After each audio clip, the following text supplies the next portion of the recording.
Bien, je fais cette petite vidéo là pour alerter sur la situation au Verger.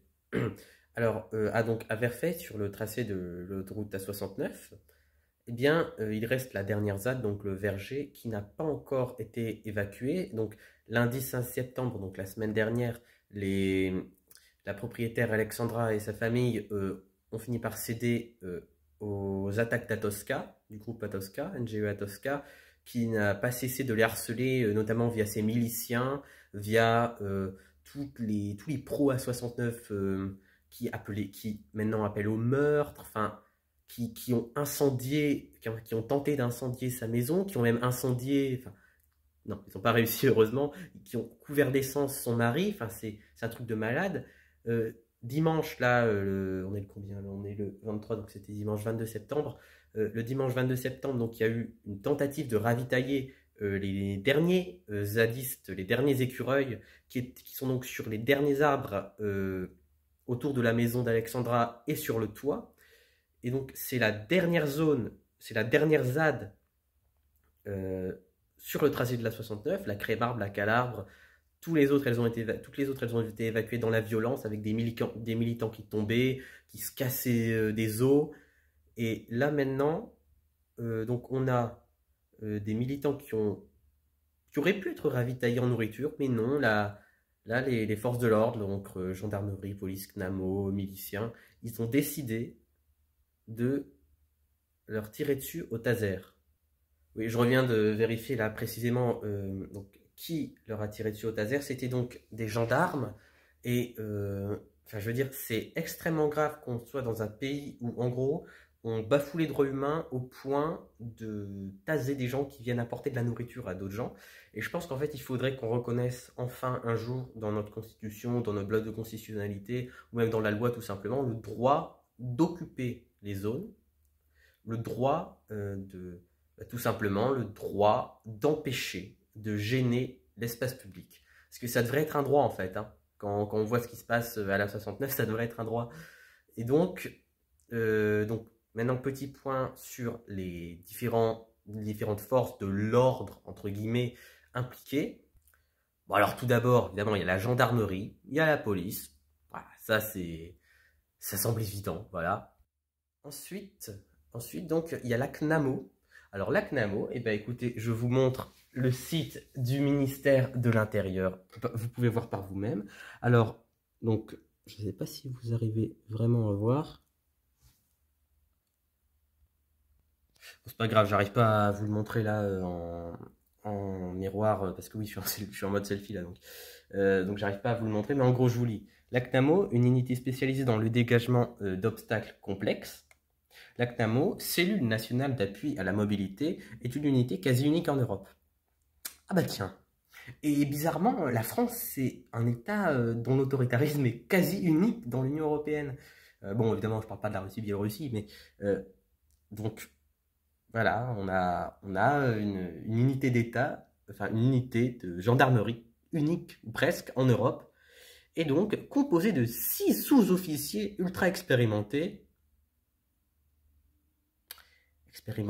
donc ouais, dans les forces de l'ordre, ça commence bien ça. On sait que c'est pas toujours le cas. Après voilà, peut-être que ces 6 sous-officiers-là, peut-être que dans le lot, ils en ont trouvé. Hein.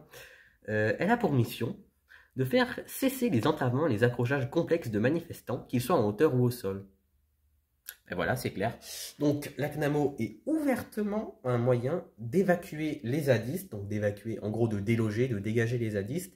Et donc c'est extrêmement dangereux pour le droit de manifester. La CNAMO, je trouve que ça, en fait, ça devrait être juste supprimé. C'est pas normal que ce genre de truc existe. On doit avoir le droit de s'attacher, de gêner, d'empêcher des chantiers de construction.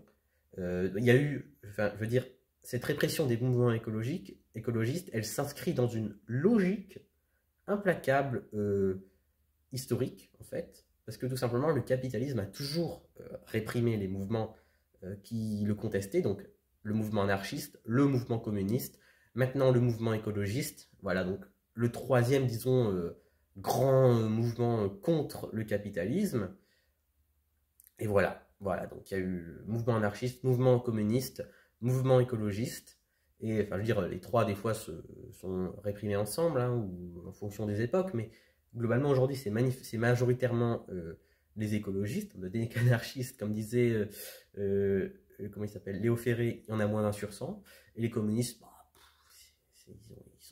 ils sont plus très influents, hélas. Et donc, c'est pas normal qu'il y ait ce genre tout simplement ce genre d'unité de gendarmerie, même si c'était la police, je veux dire, ce serait pas normal. On a le droit, on doit avoir le droit de gêner. Ensuite, il y a les sortes de non-officiels, disons.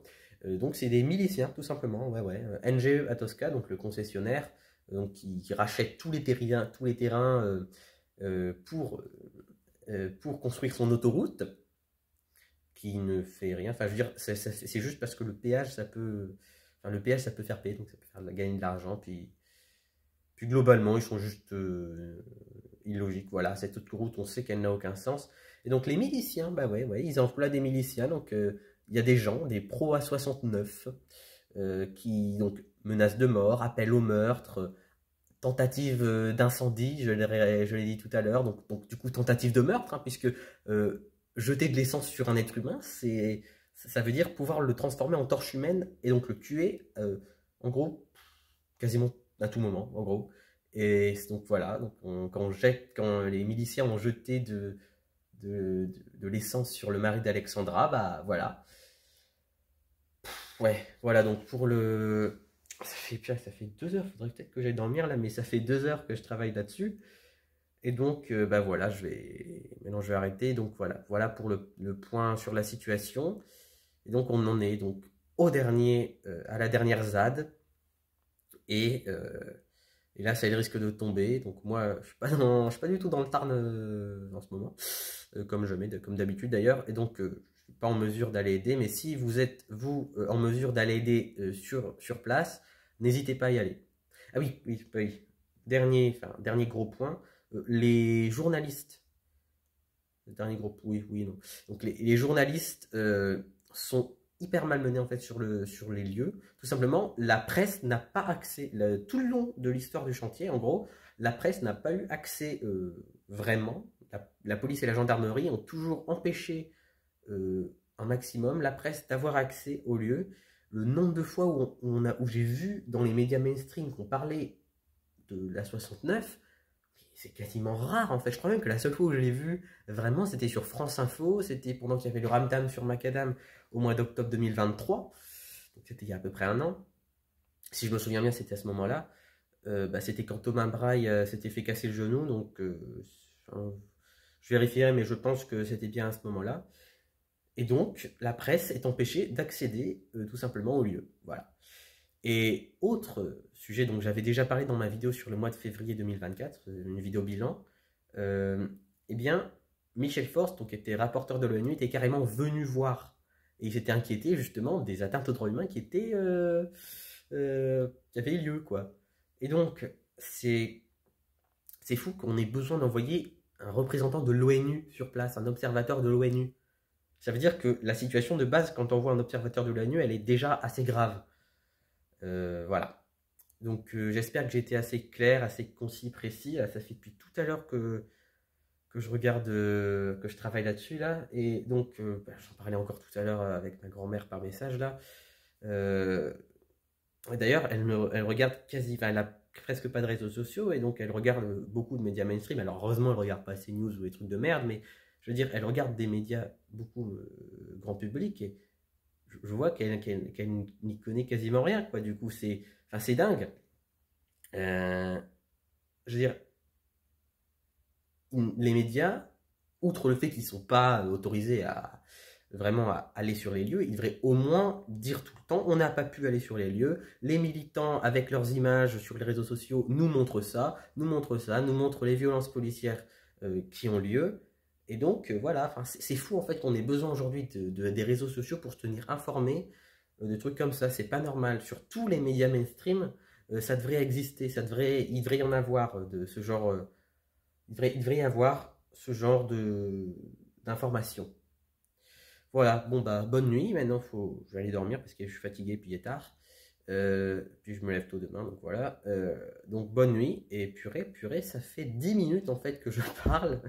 Mais bon voilà, il fallait vraiment que je fasse ça, que c'est hyper important en fait ce qui se passe. Donc là, qu'est-ce qui va se passer? Hélas, je pense que la 69 va hélas se construire. Et pourtant, hein, pourtant les travaux sont pas hyper avancés en fait, hein, grâce aux ZAD justement.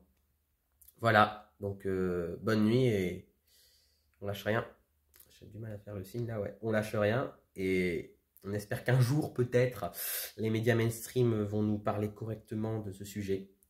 Allez, bonne nuit.